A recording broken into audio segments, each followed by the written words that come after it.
Grand Rising, Grand Rising, Grand Rising. Today I was led to speak on two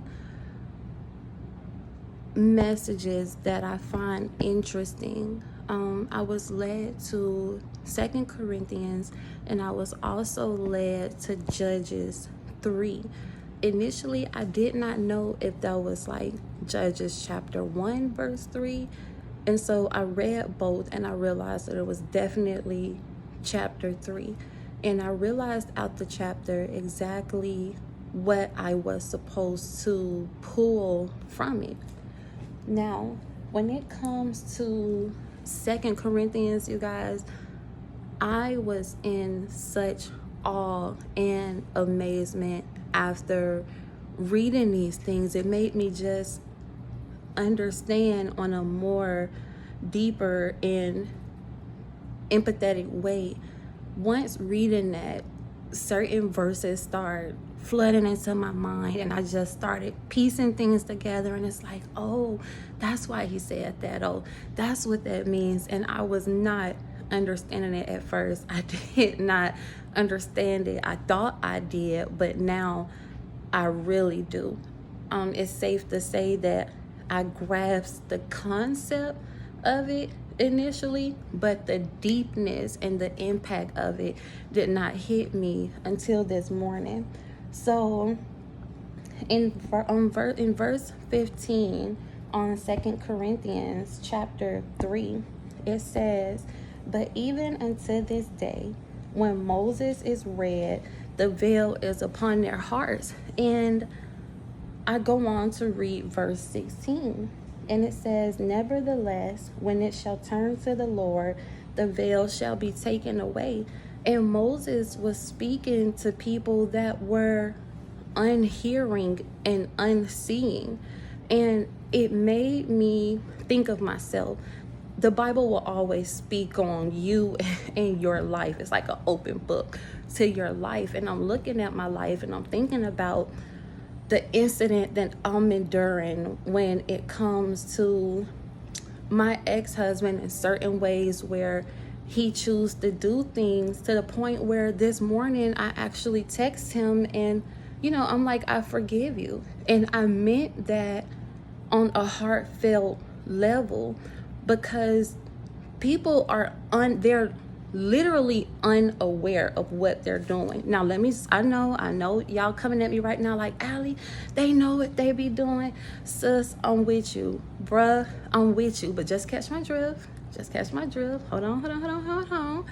Yes, they are aware of what they're doing in their own mind, in their own way, in their own perception of it. So a person may be like, yeah, I'm doing this because this is what I need to do. As long as that veil is on their hearts, they cannot perceive it from the mind of God. They cannot perceive it from a just way. So even when it comes to us trying to get someone to see something from a certain point, we might as well just stop. As long as that veil is there and no one can lift that veil but God, you hitting against wood. I mean, you knocking against a brick. You're gonna damage yourself trying to bust down this brick. Your knuckles are gonna be more bruised than what that brick is gonna be, because you keep hitting at it, trying to remove a veil that you are unable to remove, right? So verse 16, "Nevertheless, when it shall turn to the Lord, the veil shall be taken away." When it shall turn to the Lord, not when Alicia turned them to divine, not when Shaquana turned them to divine, not when Derek turned them to divine, not when Ashley turned them to divine, not when Jessica turned them to divine, not when Uncle Stan turned them to divine, not when Auntie Pearl turned them to divine. It's not us that do that. It's divine that does that, right? So I went deeper into it, and I'm thinking, you guys, and it's really like, that's when karma started flooding my mind, right? And I started piecing together karma when it comes to this. Don't nobody want to wait on karma. I mean, let's just keep it a brick and let's just be authentic. No one wants to wait on karma. But then the verse flooded my mind where God said, trust my timing.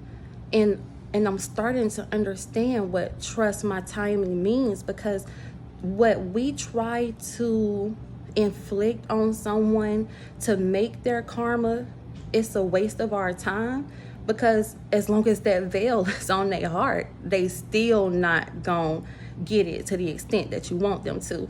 It's just gonna be them like, okay, this MF is playing games. Like, this person obviously feels some type of way. Obviously they pressed about me. That's the only mindset the other party is going to have, because the veil is still there. As long as that veil is there, they can only perceive from their way of thinking and from their way of feeling. And so when it comes to that, and when it comes to trusting God's timing, you got to understand something, baby. Every man, and by man I mean woman man, I'm referring to both man and woman. Every man, woman has their day where they break down. Don't think that's not the case. A man or a woman can only go on their way for so long before they need a higher power. I don't care who the power is. Jesus Christ, God, Buddha, Allah, whatever the case may be, they're going to call on a higher power. Just think about it. Whenever there's a near-death situation, somebody about to die, anything, what do we say? Oh, God, help me. I don't care who the God is, but we are yelling for help. That's a natural instinct, because we are not human. We are spirit in a human body. So naturally, the spirit is going to yell for a higher power to save them, period.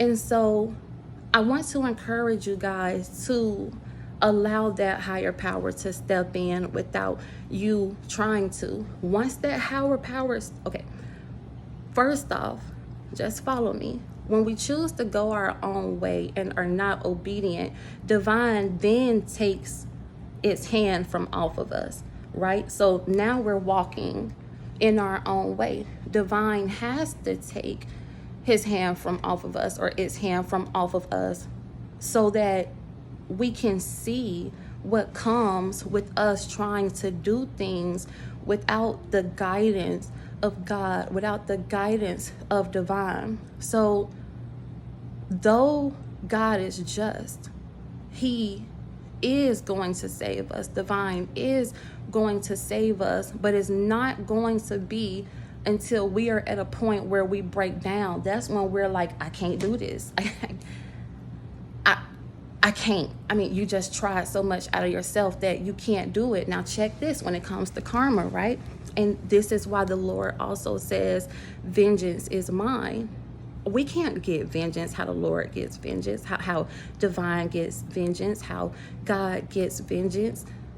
Our vengeance compared to his will be petty, pointless, useless, a waste of our time, a waste of our energy, and most of all shows how pressed we are with the other party, which makes us look terribly bad. And I am so guilty of that from my past, and now I understand how stupid and irrelevant I looked, how I seem. Now, when God removes the veil, first off, the veil is to cover up.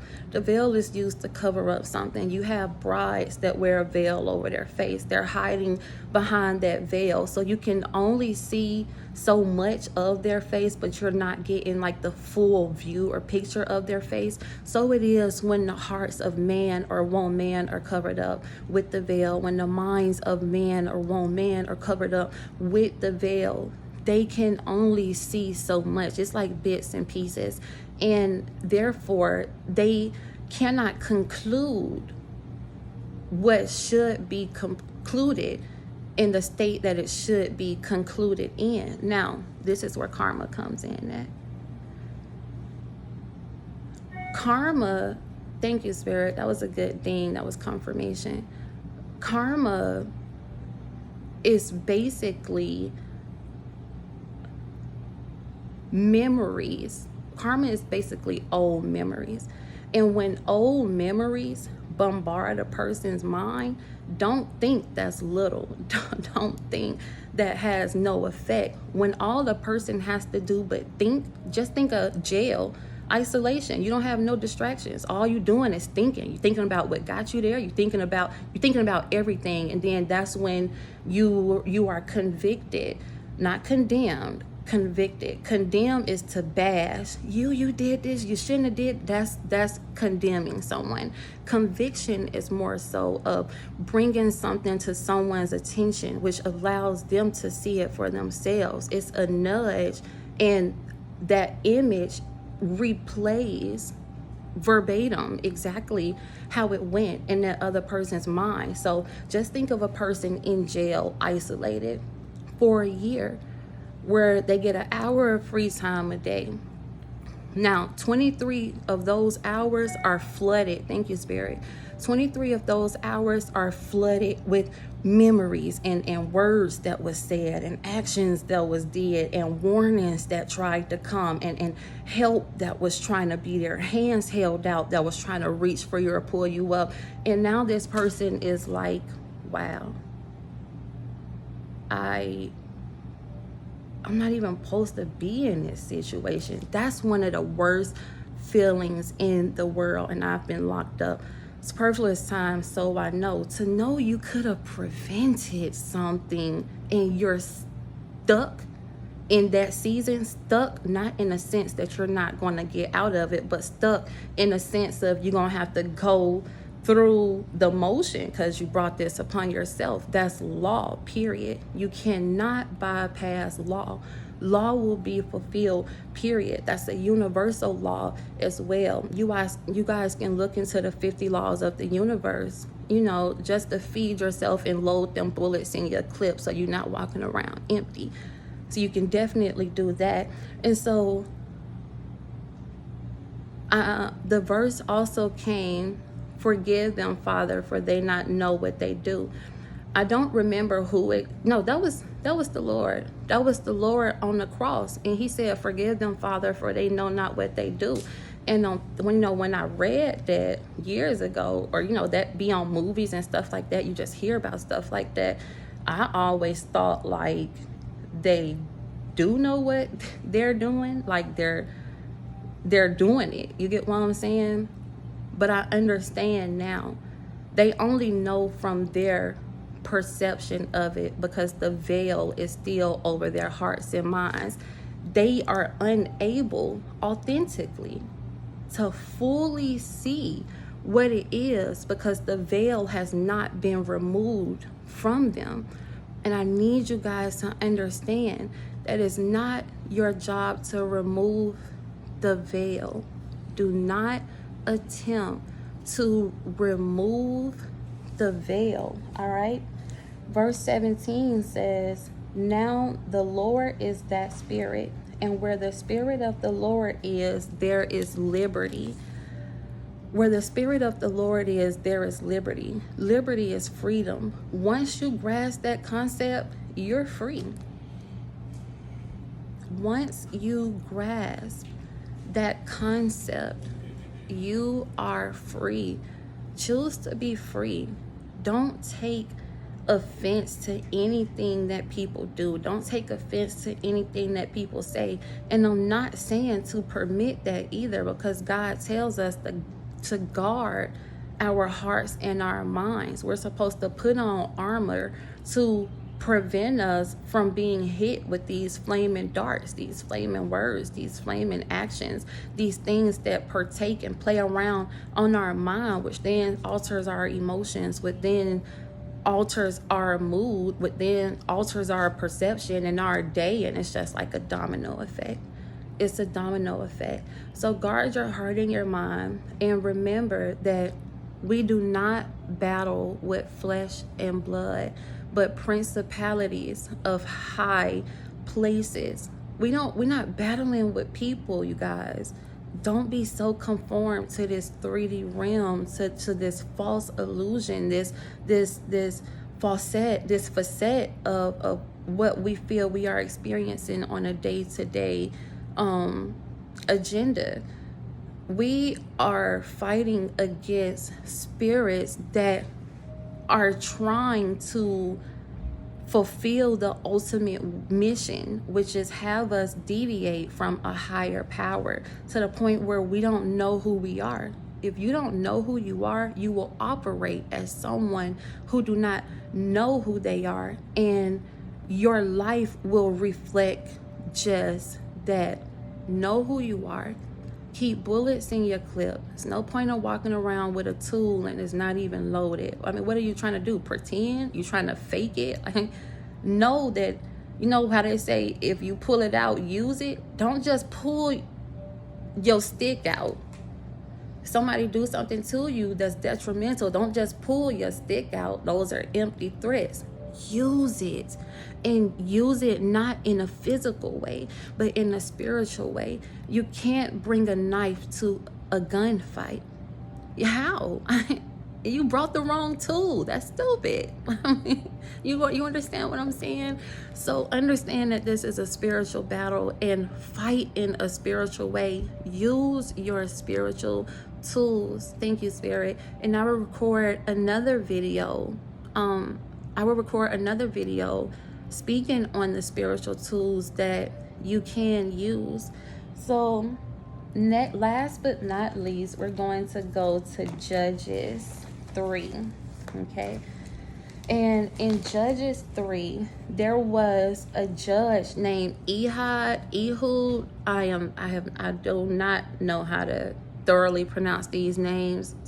If y'all know the exact name or pronunciation of it, that's dope. I'm gonna Google and listen to Google repeat the name so I could then learn exactly how to say it. Until then, I'm saying Ehud, whichever the one. We're still talking about the same person. So the Lord sent him to free the Israelites from the Moabites, right? Now check this. Ehud did something smooth, and when I read it, I reread it again, and I'm like, did I read that right? So Ehud told hold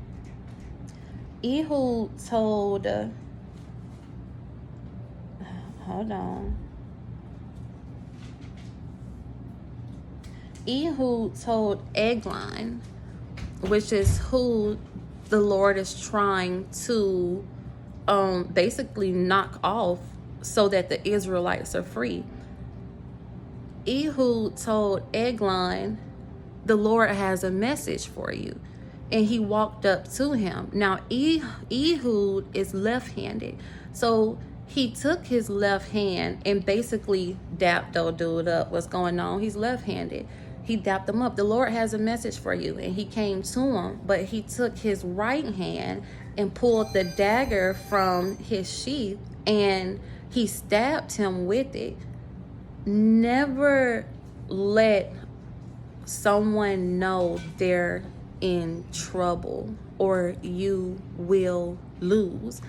Learn how to maneuver and include God in it, include divine in it, right? So that was our message for today. I love you guys.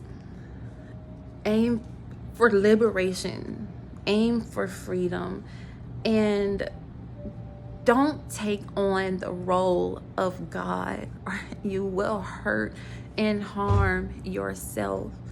Have a liberating and serene day and vibrate on your highest frequency. Don't aim for karma. Let that not be something you aim for, but know within yourself justice will be served and it will be sweet. And he is going to prepare a table for you in the presence of your enemies. Trust and walk in your faith and your confidence.